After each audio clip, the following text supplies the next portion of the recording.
আসসালামু আলাইকুম ওয়া রাহমাতুল্লাহি ওয়া বারাকাতুহু। প্রিয় ভাই বন্ধু ফলোয়ার্স, যারা আমাকে সবসময় দেখে থাকেন ফেসবুকে এবং ইউটিউবে, এবং আপনারা লাইক কমেন্টস করেন, আমাকে অনুপ্রেরণা দেন, আপনাদের সকলের প্রতি আমার আন্তরিক শুভেচ্ছা এবং সালাম। আসসালামু আলাইকুম ওয়া রাহমাতুল্লাহি ওয়া বারাকাতুহু। আমি এখন একটা ঘটনা আপনাদের সঙ্গে বর্ণনা করব। আমাদের ইসলামিক ঘটনাগুলো নিয়েই আমি আলোচনা করি। তো এখনও এরকমই একটা ঘটনা। তো সেটা হলো, আপনারা তো জানেন, আমি আগে বলে রাখি, আমার এই টুপি লেবাস দেখে ভাইবেন না আমি আলেম। আমি তো সবসময় বলছি যে আমি কোনো আলেম না, তবে আমি ইসলাম ধর্মের অনুসারী। তো এই হিসাবে আমি আপনাদের সঙ্গে সামনে আসি। আর এই টুপি নামাজ পড়ে অনেক সময়, এখন নামাজ পড়ছি, নামাজ পড়ার পরে একটু পড়ছি টুপি, এই জন্য টুপিটা রাখছি, ফালাই দিবি।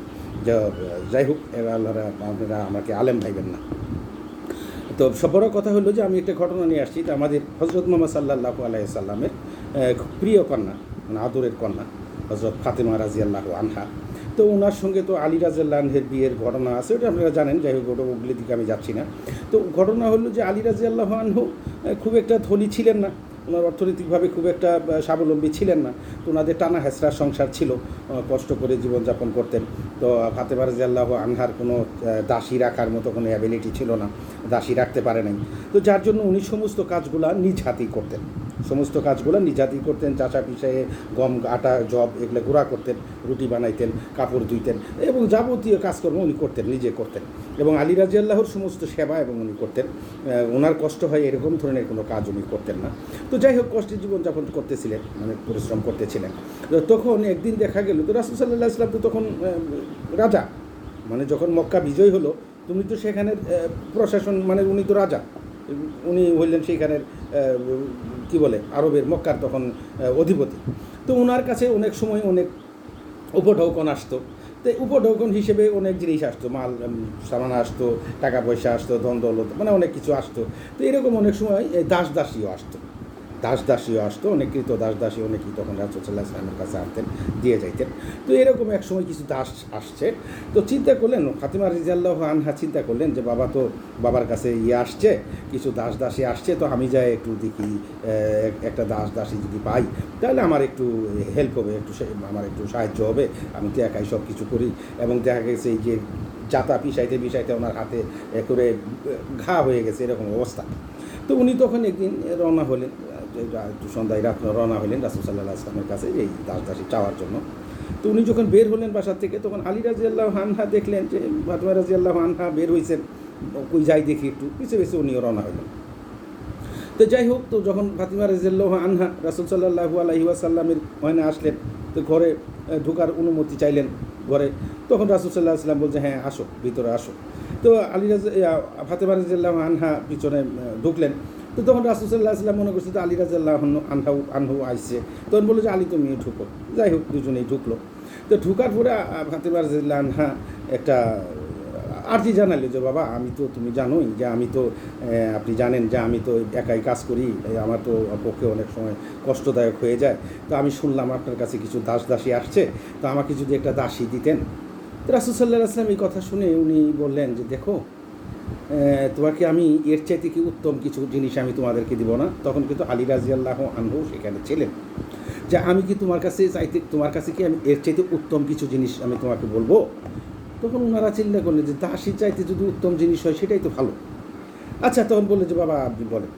তখন বলল যে তোমরা প্রতি রাতে শোয়ার আগে 33 বার সুবহানাল্লাহ, 33 বার আলহামদুলিল্লাহ, 33 বার আল্লাহু আকবার, 99 বার আর একবার বলবা লা ইলাহা ইল্লাল্লাহু ওয়াহদাহু লা শারীকা লাহু লাহুল মুলকু ওয়া লাহুল হামদু ওয়া হুয়া আলা কুল্লি শাইইন কাদির।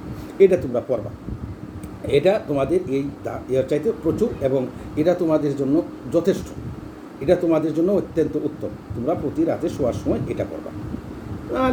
এখন ঘটনা হলো যে ফাতেমা রাদিয়াল্লাহু আনহা ঠিক আছে, উনি খুশি সন্তুষ্ট, কিন্তু চিন্তা করলেন যে আইলাম এটার জন্য আল্লাহ দিল, বাবা দিল একটা, যাক কিছু না।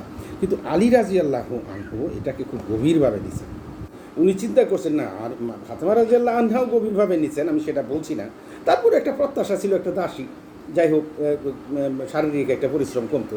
তো এখন উনি দিচ্ছে, হয়তো শারীরিক পরিশ্রম করবে না, কিন্তু আত্মার তৃপ্তি আসবে, পরবারে শান্তি আসবে, এটা তো ওনার আছেই। তো ওনারা তখন চিন্তা করলেন যে ঠিক আছে, যাই আলহামদুলিল্লাহ। তো রাসূল সাল্লাল্লাহু আলাইহি ওয়াসাল্লাম বললেন যে তোমাদের এই দাসীর চাইতে তোমাদের অন্যজনের এর বেশি প্রয়োজন। আমি যদি তোমারে দিই, তোমার চাইতে আরেকজনের এর চাইতে বেশি প্রয়োজন, অতএব এটা অন্যের দরকার, তুমি এরা এটা করবা, এই ইবাদত করবা। তো যাই হোক, ওনারা চলে গেলেন। তো আলী রাদিয়াল্লাহু আনহু বললেন যে যখন আমি এই দিন রাসূল সাল্লাল্লাহু আলাইহি ওয়াসাল্লামের কাছে যেদিন এটা শুনলাম এবং শিখলাম, আমার জীবনে মৃত্যুর আগ পর্যন্ত আর আমি এটা কোনো দিন বাদ দিই না, এবং আমি আমার মৃত্যুর আগের দিন, মানে মৃত্যুর দিন পর্যন্ত আমি এটা পালন করছি, মানে এই তাসবিহ পাঠ করছি। তো এটা একজনে ওনাকে প্রশ্ন করছিলেন যে আপনি কি ওই সিফিনের যুদ্ধ সময়ও কি এটা করছিলেন? হ্যাঁ, আমি সেই যুদ্ধ সময়ও করছি। যে সিফিনের যুদ্ধ আর একটা ঘটনা, ওটার দিকে আমরা যাচ্ছি না। তো ওনার কথা হলো উনি হাজার ব্যস্ততার মধ্যেও, যুদ্ধ বিগ্রহ যত সমস্যায় থাকুক, উনি এই আমলটা করতেন। তো এই আমলটা আসলে অনেক বড় আমল। তো আল্লাহ তালা এটা ফজিলত অনেক বেশি, আমি এই ব্যক্তিকে ব্যাখ্যা করতে যাচ্ছি না, আমি কোনো আলেম না। আমি আবার একটা ফতোয়া দিয়ে দিব যে এটা আপনি পাঠ করবেন জান্নাতে চলে যাবেন, তখন কালকে আবার আলেম আরেক আলেম আমার ধরো ওই মিয়া ফতোয়া দিছ, তুমি কি জানো নি ওটা করলে বেহেশতে যাবো? সোজা কথা, সব আমলই আল্লাহ তালা সন্তুষ্টির জন্য। আল্লাহ যেটাতে সন্তুষ্ট হয় আমাদেরকে জান্নাতুল ফেরদাউস দেবে। আর কোনো আমলেরই মানে কোনো নাই।